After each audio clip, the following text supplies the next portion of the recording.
Bonjour tout le monde, on se retrouve aujourd'hui pour une nouvelle journée dans mon assiette et cette fois c'est une journée spéciale confinement. Donc en ce moment le matin je me fais un petit smoothie donc avec du lait d'amande et du lait de coco et je rajoute donc des framboises à l'intérieur.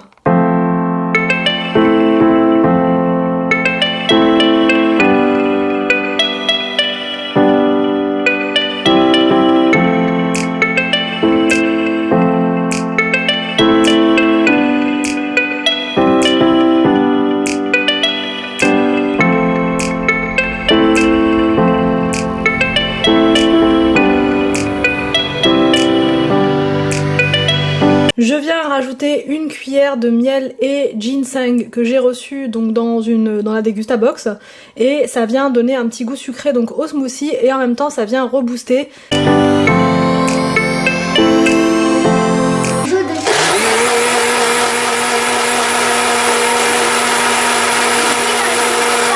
Donc ça nous fait une boisson super sympa pour le matin qui rebooste et avec Anthony m'a donné un coup de main parce que là c'est le confinement donc tout le monde met les mains à la pâte et donc il nous prépare des gaufres. Donc il a fait la pâte à gaufres, hein. On a fait une recette basique, hein, celle qui est sur Marmiton il me semble, et ensuite donc je viens mettre les gaufres dans le gaufrier comme d'hab et ça va venir accompagner mon petit smoothie.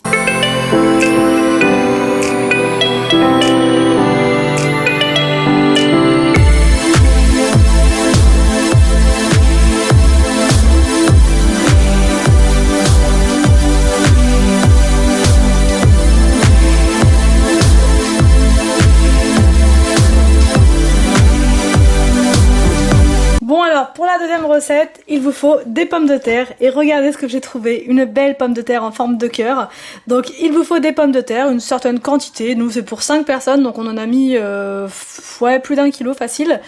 Et on vient donc les laver, les couper en petits morceaux et on vient les mettre dans un plat qui a été préalablement huilé, donc là avec de l'huile d'olive en l'occurrence.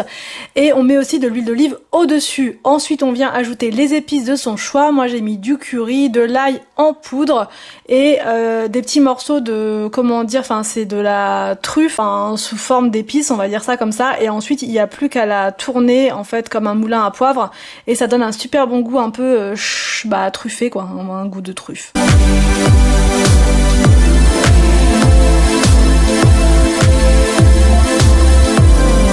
On enfourne pendant 35-40 minutes. Au bout de 15-20 minutes, on vient retourner les pommes de terre dans le four. Et je vous ai pas précisé, mais il faut rajouter l'équivalent de un verre et demi d'eau dans le plat.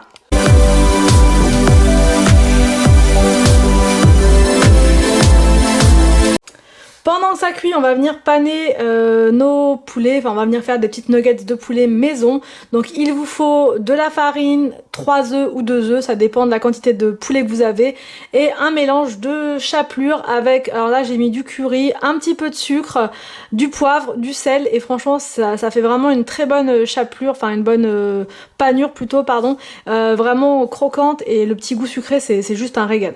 Donc en premier pour paner il faut mettre le poulet dans la farine, ensuite dans l'œuf et enfin dans le mélange chapelure sucre, enfin voilà votre petit mélange d'épices et chapelure.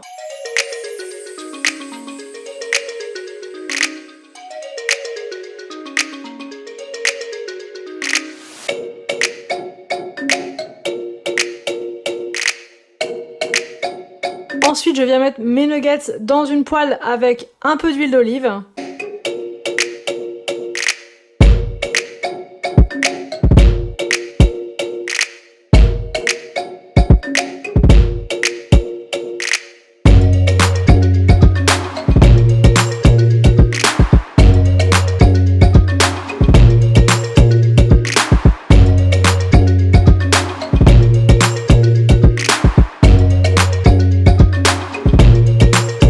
On va venir préparer une petite sauce à l'ail. Donc dans une casserole pardon, vous allez venir mettre de l'huile d'olive, vous allez écraser des gousses d'ail comme ça sauvagement comme j'ai fait, et vous allez venir mettre ceci dans une casserole avec aussi 3 cuillères de crème fraîche et 2 bons verres d'eau, un verre et demi, allez un verre et demi d'eau.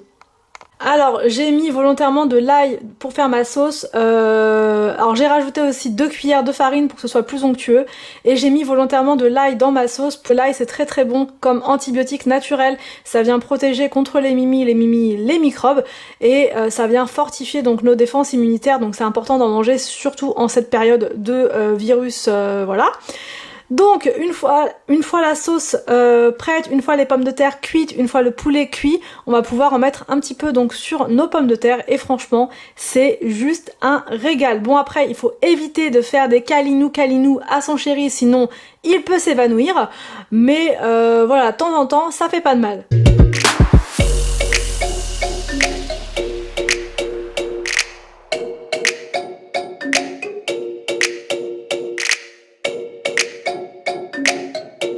Enfin, pour la recette du soir, pareil, j'ai eu envie de me booster un petit peu avec des vitamines, donc j'ai fait une salade toute prête en fait que j'ai achetée à Leclerc.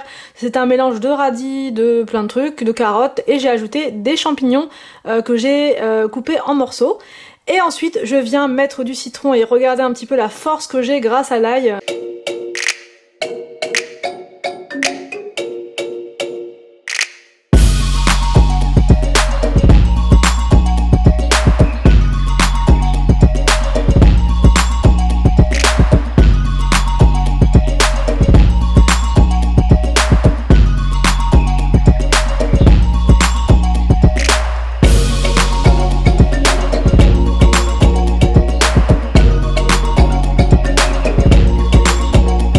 Je viens ajouter quelques brins de ciboulette.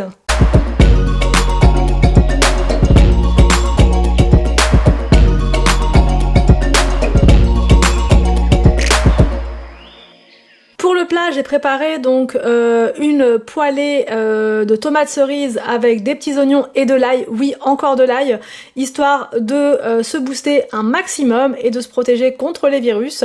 Donc je mets de l'huile d'olive dans ma poêle, je viens faire cuire, enfin rissoler l'oignon, l'ail, je vais venir ajouter donc les champignons, je vais ajouter un petit peu d'eau, pas trop, et voilà, je vous ai pas montré mais juste un tout petit peu d'eau. Je vais venir couper mes tomates cerises en deux et je vais les ajouter à ma poêle.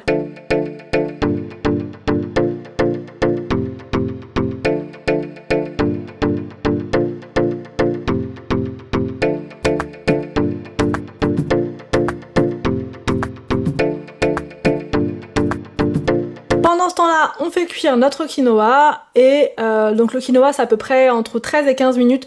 L'idéal franchement c'est de le faire cuire pas trop longtemps pour qu'il reste bien croquant, sinon c'est un peu trop pâteux, j'aime pas trop. Donc quand c'est croquant c'est juste parfait, et je viens l'ajouter à ma poêlée. Donc ça c'est l'assiette pour les enfants, et ça c'est l'assiette des parents. Moi j'ai mélangé un petit peu avec la salade, franchement c'était juste un régal, le mélange de la salade, le croquant, les tomates, voilà. C'était vraiment très très sympa. J'espère que cette vidéo, une journée dans mon assiette, vous a plu déjà, j'espère qu'elle vous a plu. J'espère qu'elle va vous donner des petites idées en cette période de confinement, puisqu'on a du temps, autant en profiter pour cuisiner, pour se faire des bons petits plats pour soi et aussi pour sa famille.